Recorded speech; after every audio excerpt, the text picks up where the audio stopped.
Welcome to the Real Estate Entrepreneurs Podcast. Real people doing real deals in real estate and no fake gurus allowed. We bring you the best and the most real estate investors in the space. They'll be showing you the good, the bad, and the ugly of real estate investing. Like, share, subscribe, get notified. It's the Real Estate Entrepreneurs Podcast.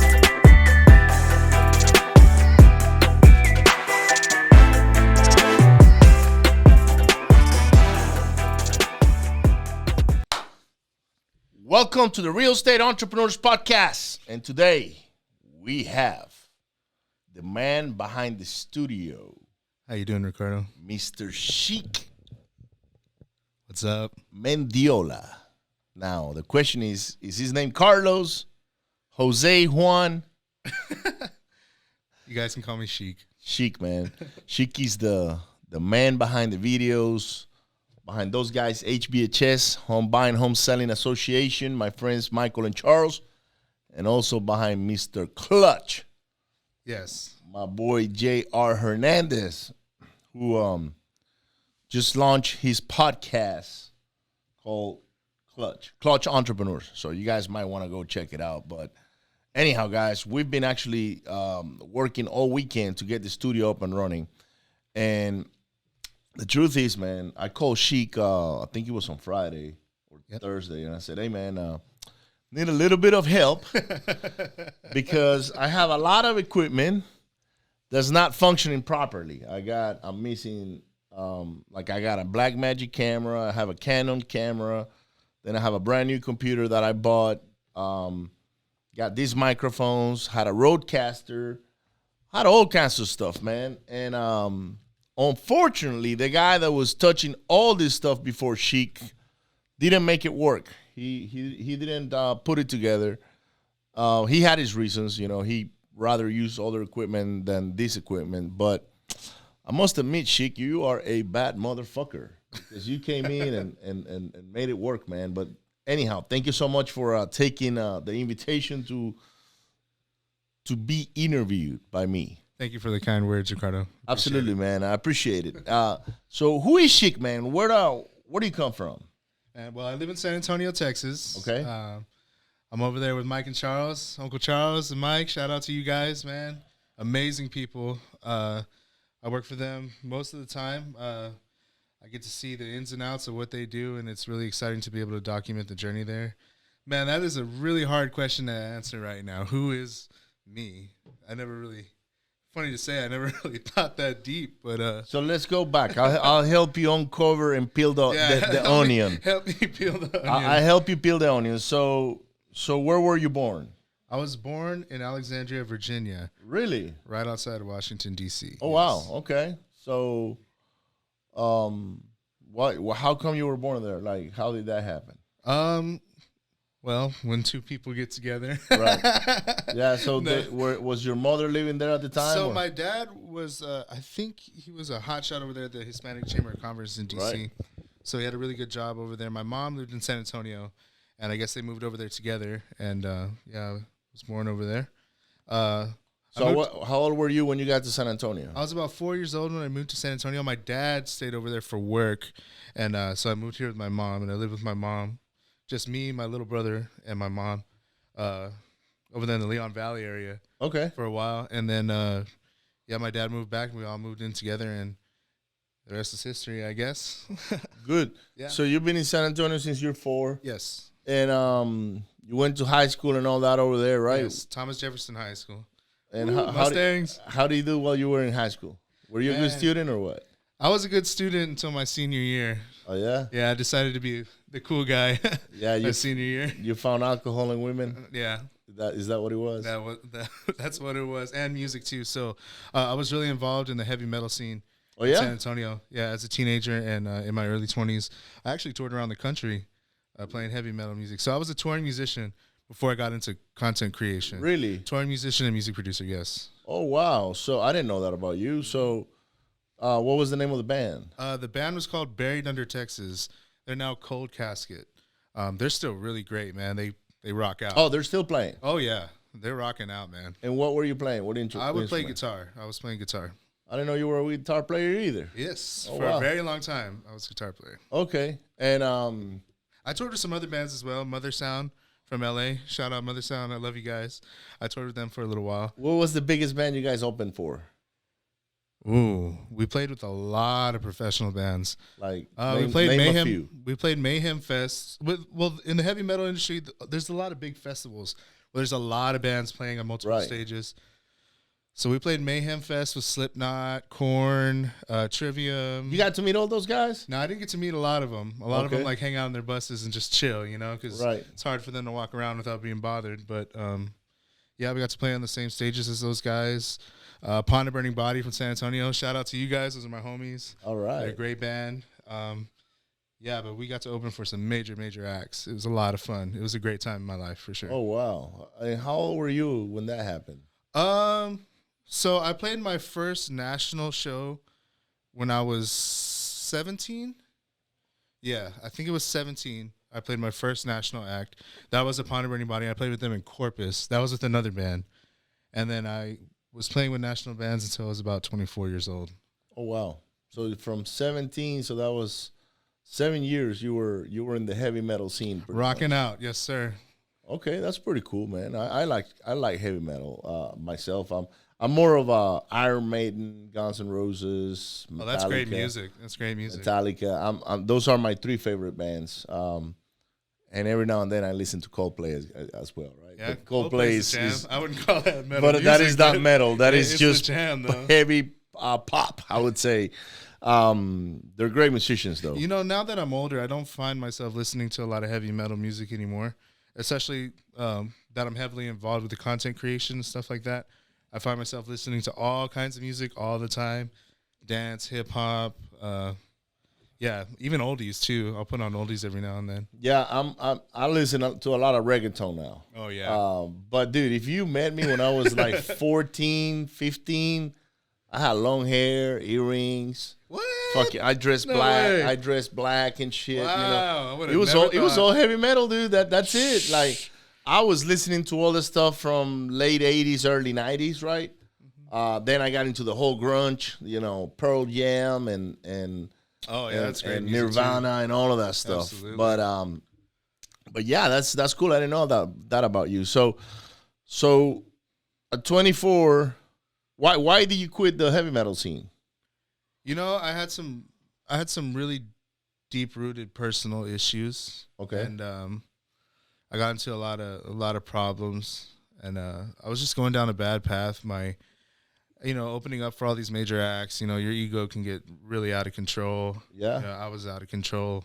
It was all in my head, It's hard to explain unless you're there. Is it really like drugs, women, and rock and roll and all of that, or If you make it that way, and I definitely made it that way, and it became a problem. so it was fun Oh, for a yeah, while For a while, but until it becomes a problem. after a while, it's not fun anymore. Yeah.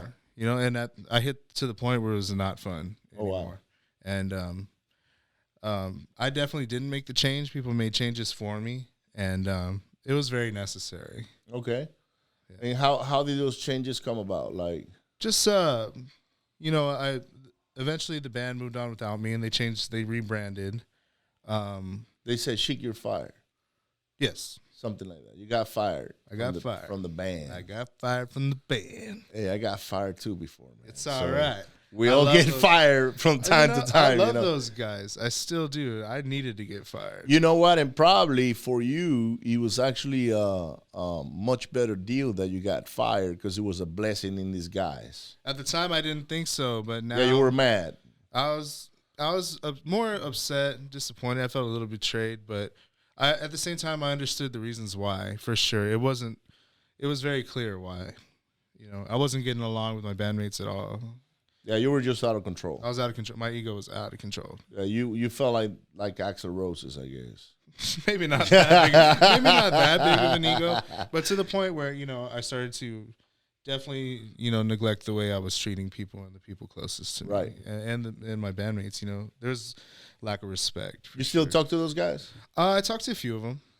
I'll see them every once in a while, but Man, I'm way too busy now. Yeah, for sure. You changed your whole circle of friends, right? Yes. And now you moved on to something completely different. Yes.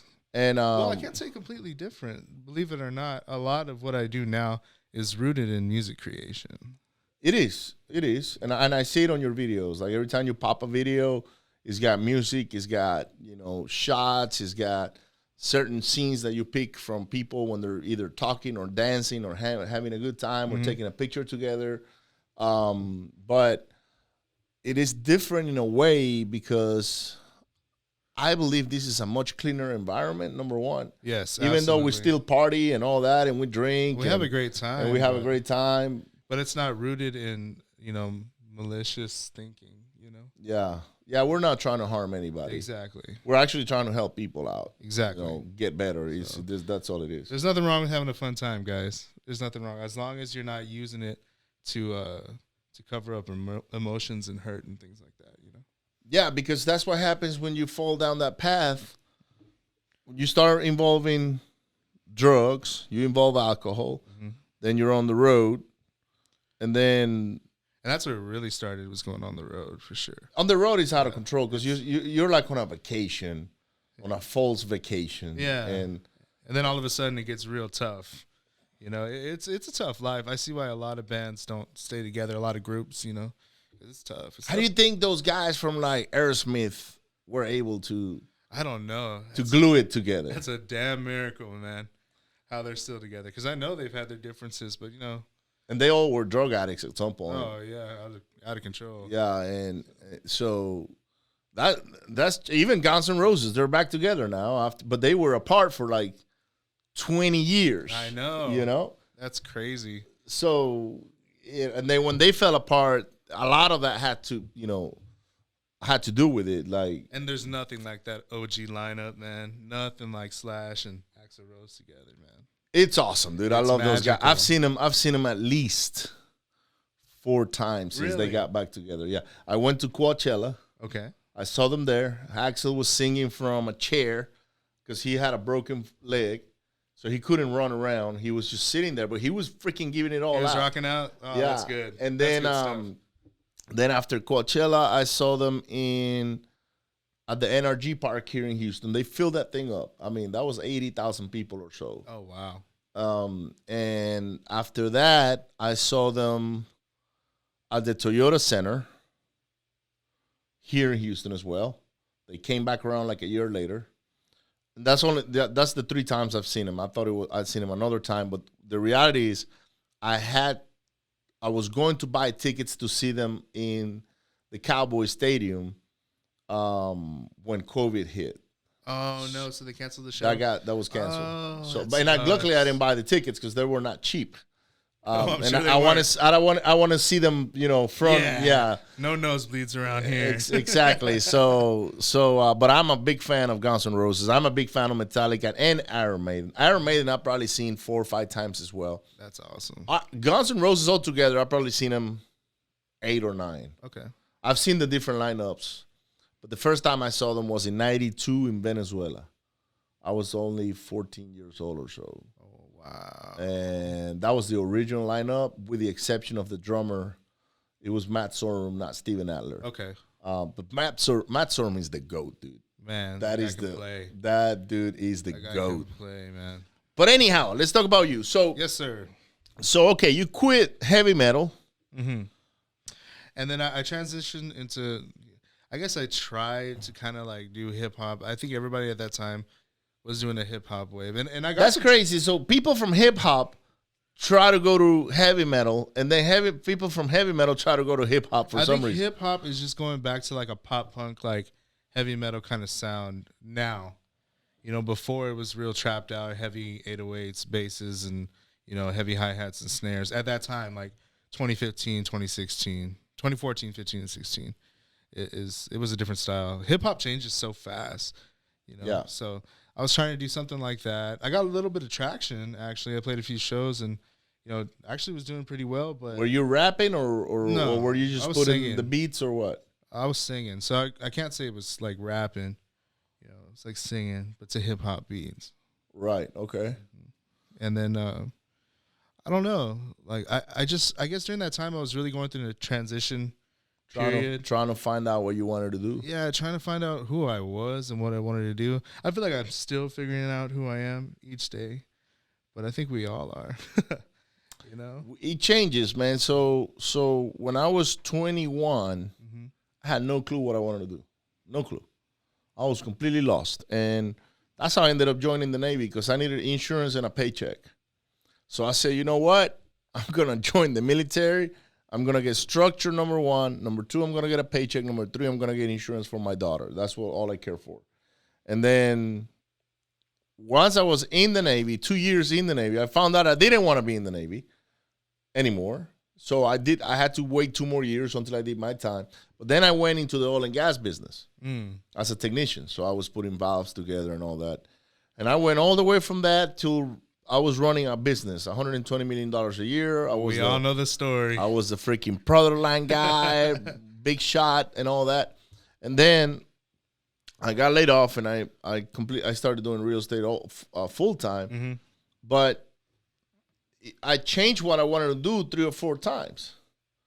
You see, so it happens to all of us. Like, you get to a certain point and you're like, man, I don't want to be doing this anymore. I want to do something else. And then you shift lanes. And so I guess for you went from heavy metal into hip hop, and then you went into.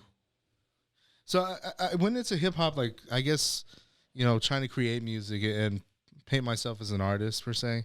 Then I started producing. And then when I started being an artist, I was making my own beats and stuff.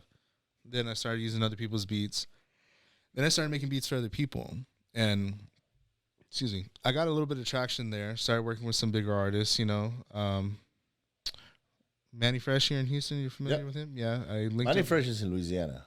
He's in Louisiana? Oh, yeah. I know he lives here in Houston. Oh, he lives here? Because I went to his house and partied here. I didn't know he lived here. Yeah, he does. He's got a house here at least. Yeah. So, he's from the oh man, what is the name of that group? You know, Back That Ass Up. I forgot. Juvenile. Yeah, that's his jam. Yeah, Juvenile. So I was linking up with his assistant. Man, what was his name? He's real popular here, always on the radio. Steve Valdez. Okay. Yeah, so I started working with him, with a couple of different artists, and then, I don't know, it just, I wasn't fulfilled, for sure. And then I ran into Mike and Charles. How do you run into Mike and Charles? You know, I met Miguel Diaz. Shout out Miguel Diaz. That guy changed my life. Maverick. Shout out to Maverick, man. That is a good dude, man. Much love to you, bro. Maverick. Like, that guy changed my entire life. Wow. I met him at a RIA. How do you end up at a RIA? Yeah, I guess I wanted to get involved in real estate, you know. I had started following and, you know, some people that you know, when you first start out, you don't really know who's real and who's fake, you know. Yeah. So I started following in someone's footsteps, and we'll never say any names here, you know, and they were kind of leading me down the wrong path. I ended up at a RIA one time following this person, and then ran into Miguel Diaz at a RIA. And for some reason, we just had this click. We just clicked, man. Like, we're both from the gutter, you know, and we just clicked. And man, ever since then, I stayed in contact with him, and he's always like, man, when are you going to quit, and when are you going to go all into real estate, man? And he bothered me for a couple of years. Like, really? Yeah, really. Like, what were you doing during those 2 years? I was working at a restaurant, producing, doing a little of this, doing a lot of everything, just trying to pay bills. Just trying to figure out who I was, trying to pay bills, trying to get by, you know, hanging out with the wrong crowd, not going nowhere, you know, and, you know, putting my skills in the trash bin, not using them, you know, you know. And Miguel just kept bugging me, man, get into real estate. And I was like, all right, screw it. I'm quitting my job. I'm going to go into real estate. And at the time, he was with Mike and Charles at the HBHS office, at the old office. Yeah. So, man, you know, I got a referral from a family member for a deal, and I made one phone call, and I got a deal that popped $40K. Ooh-wee. Real story on my first day at HBHS. Wow. That's life-changing money, man. Yeah. Especially when you're broke. Bro, imagine going from, like, negative, I don't know, God knows what in your bank account. Yeah. Freaking big chunk of change in there, man. Wow. So, you know, I partnered with Miguel on it, and we made a lot of money together.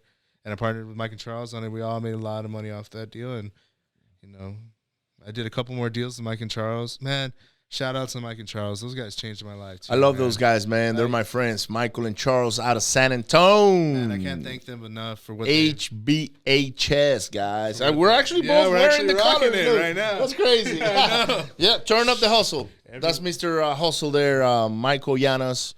You know what? It's funny because with Michael, is the one I talk business all the time. Every time we do deals together, it's me and Michael. But every time we shoot the shit, it's just me and Charles. Man, Mike's locked in.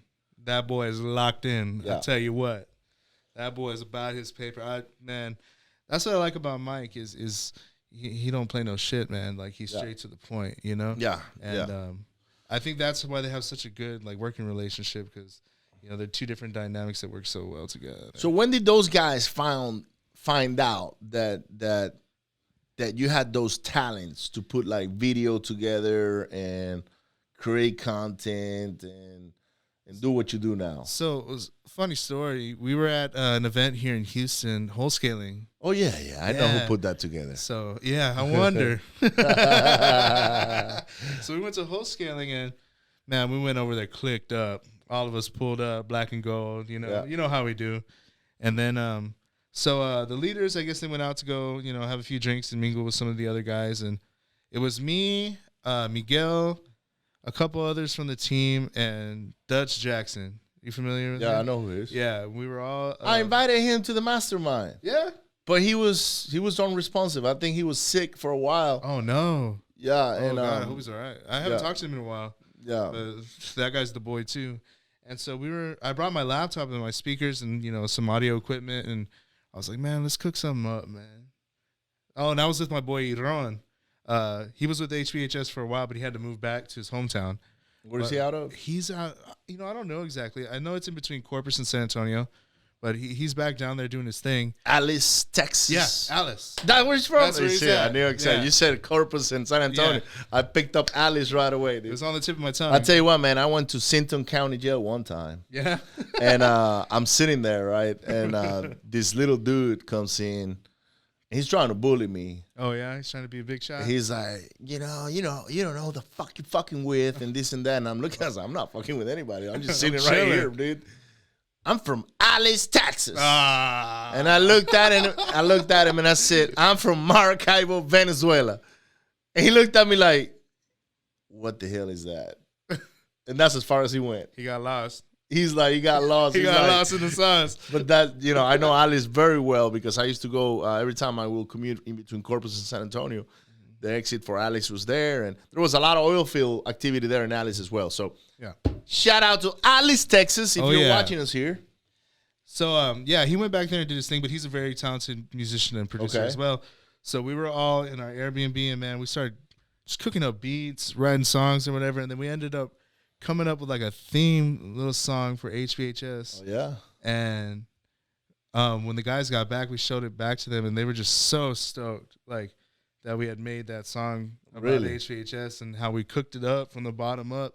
I guess they didn't realize that we knew they had all that talent in there. Yeah, they had no clue, I guess. And, shout out to Frank Tovar. He put a camera in my hand, and the rest is history.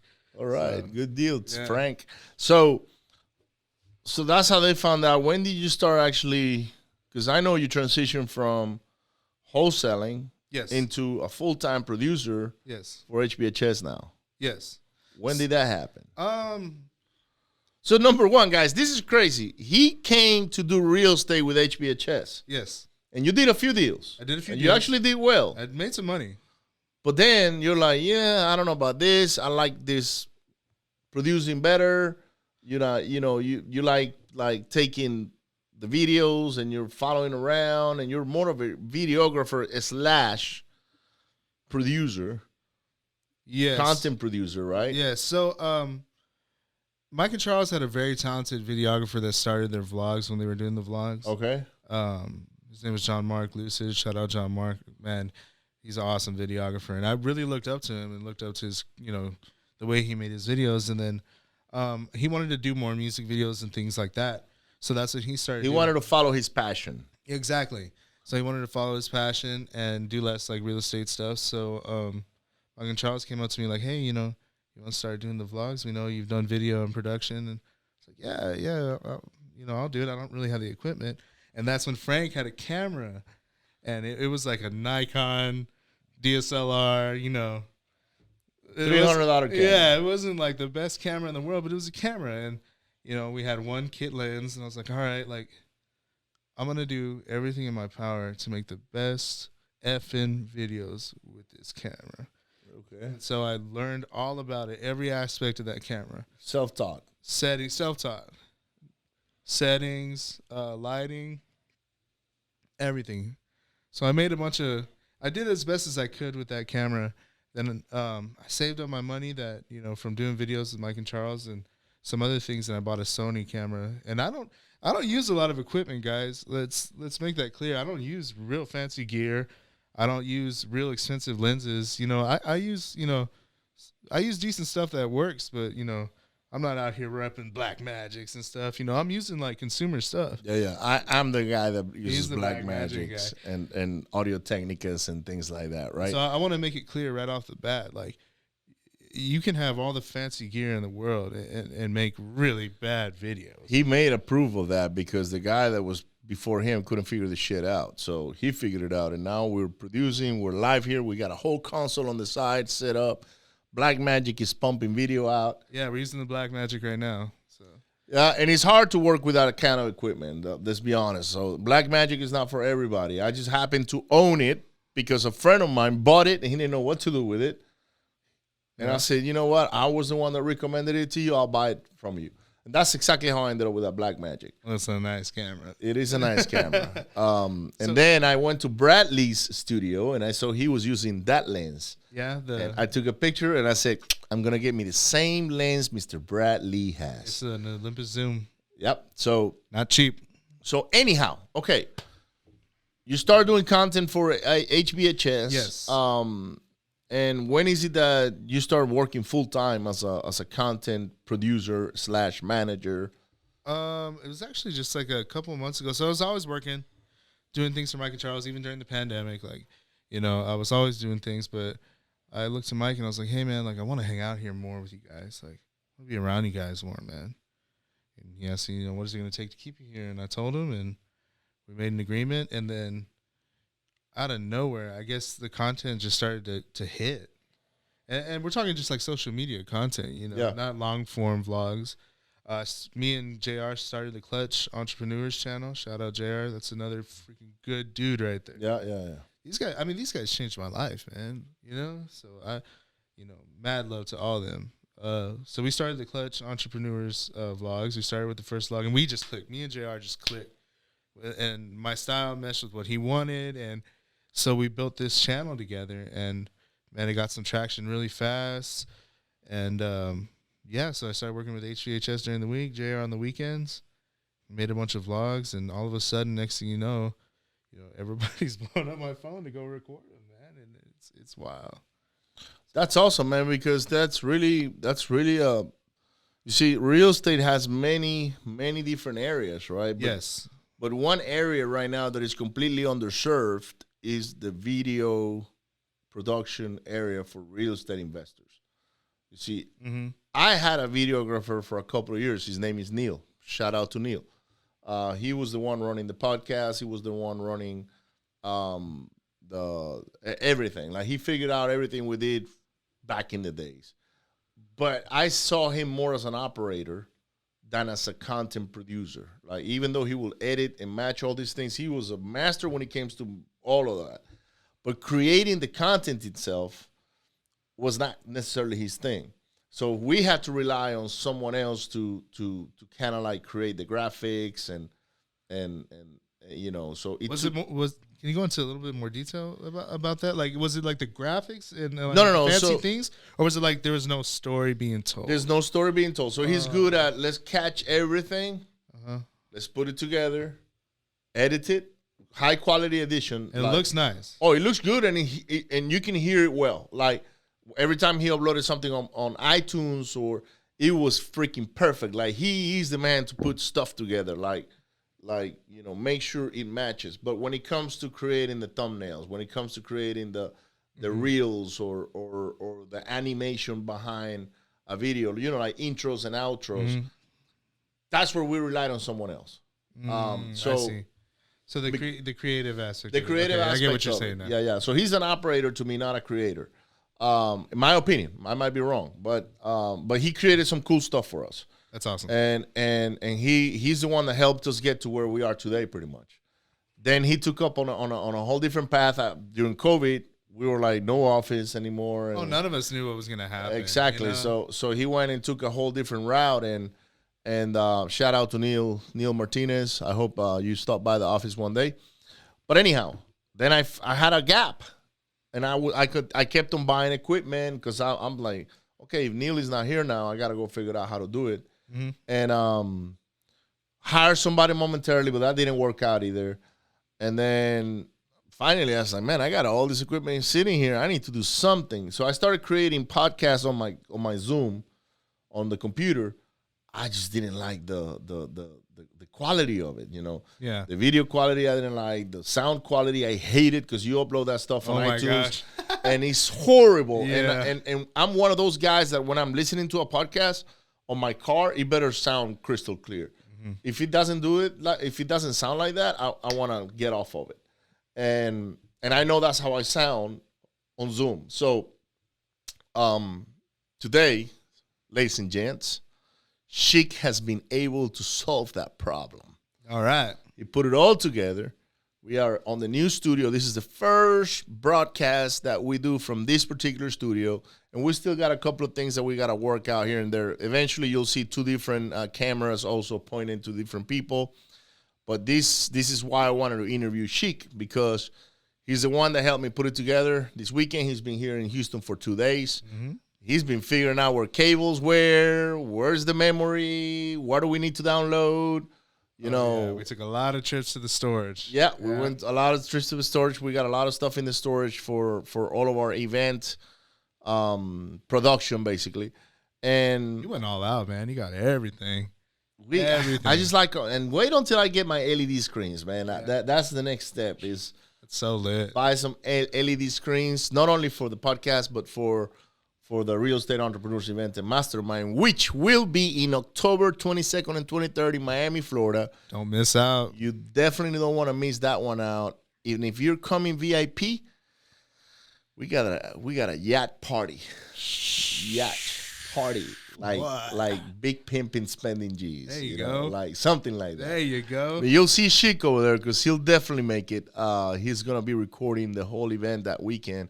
From a content creation perspective, but I can definitely say that's where I'm the best at, content creation. Like, of course, anybody can, set up a camera and record. Yeah.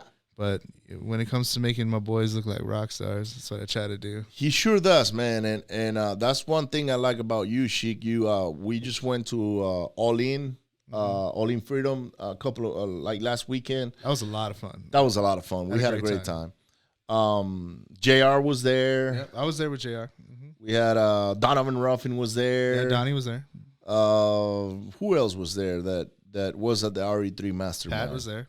Pat Hilton was there. Shout out to Pat Hilton. That's my dog. Pat Hilton. You guys got to find and follow Mr. Pat Hilton. That guy can fire up a crowd. He can fire up a crowd. Man. He can do a lot of things, man. But I really want people to get to know Pat as Pat the marketer. Yeah? Because he's a badass marketer, dude. Oh, yeah. Oh, absolutely. Have you seen his Instagram? Yeah.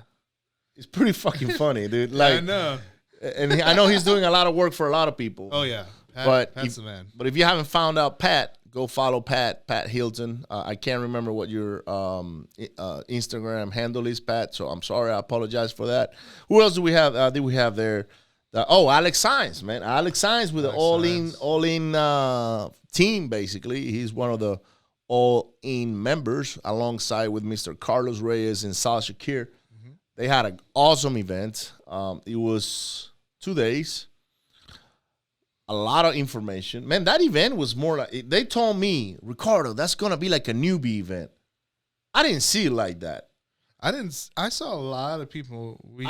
I saw it more like a mastermind / type event. You know, I'm going to be honest. I didn't have enough time to kind of spend to sit and listen to, you know, all the speakers there because I was so busy recording everyone.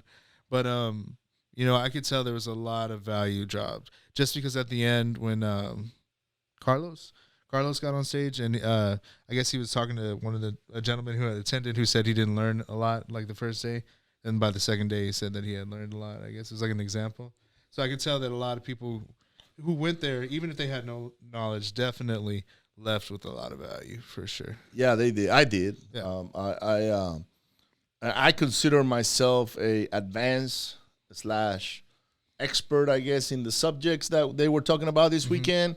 And I'll tell you what, man, the networking that they had there was awesome. Oh, yeah. I met so many awesome entrepreneurs. Bunch of rock stars, dude. Oh, dude. From all over the country. Yeah. It's crazy how we're all connected in this wholesaling space. They packed up 700 people, dude. Oh, wow. Yeah, it was about that much for sure. Like 700 people. So that's very admirable, you know. And then they had all the speakers were great. Yes. All the speakers were great. I mean, these guys were... You know, Max Maxwell, he did a hell of a job. Yeah, I got to watch Max. That was awesome. That was great. Then they had Donnie was there. I recorded Donnie's set. That was Donovan Ruffin. That's my boy. That's you gotta go check up the event. Oh, I think it's June 8th. Right? I think it is. It is. He's having another one. I didn't even know. Yeah, June 8th. Yeah, June 8th. The event. You guys want to make sure that you get in there in Dallas, Texas, at the Virgin Hotel. Shout out to Mr. Donovan Ruffin. I have a lot of fun at his events, too. His events are awesome. Yeah. I go there for the fun. Oh, yeah, and just to meet everybody and see everybody. And it's a beautiful location, man. Like, the venue they picked, shout out to Mr. Ryan Harper, too. He's he's partners with Donnie on that event, I guess. I don't know if that's correct or not, but I know they do it together. I know that he's there. Yeah, he's there, and he's a big part of it. So, Mr. Ryan Harper, he's well known in our space. He actually helped us in Wholesaling Live put that the vendors together and all that. I remember he was there. So who else did we have that all-in event? Sheik that. We had my boy Jacob Blank. Yes, that's my boy Jacob. He was there. Saved my life that day. Actually. Oh yeah. I had only brought 2 memory cards, thinking that's all I needed, right? And man, I went to his office and he gave me a memory card and saved my life. I could record the rest of the night at the after party. Yeah. And I was walking around that party with a camera and a cigar in my mouth. That's awesome, man. Getting it done. But yeah, Jacob, thank you, bro. I appreciate you. Well, shout out to Mr. Alex Sainz, Carlos Reyes, and Sal Shakir. I almost mixed up. I almost called Carlos Sainz. But no, it's Carlos Reyes.